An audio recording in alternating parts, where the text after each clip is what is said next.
Food Waste Warriors. Thank you for joining us for our Food Smart program. If you haven't signed up yet, click on the link and pop your email in so we can sign you up to our Food Smart program. Today I'm going to run you through how to make a salad dressing from scraps from the jar.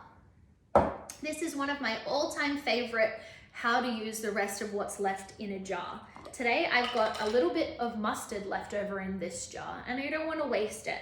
So to it, I'm going to add some ingredients and we're going to make a delicious salad dressing. So I've got some olive oil. I'm going to pop that in. Yum. I've also got a little bit of lemon juice and that's going to add a really delicious tang. It's also going to help emulsify the olive oil.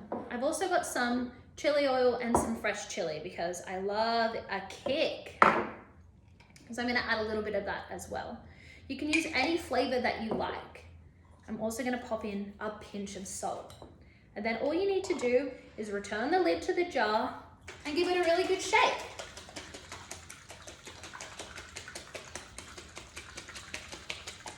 What starts to happen is the liquid starts to emulsify all together and you end up with this delicious creamy dressing. I'm going to show you. Yum. It's perfect on salads. You can add it to roast vegetables. Delicious. And it's an excellent way to use up the last remaining bits in your jars. You can use pickle jars, you can use olive, you could use mayonnaise, whatever you've got at home. Use up the rest and make a nice salad dressing.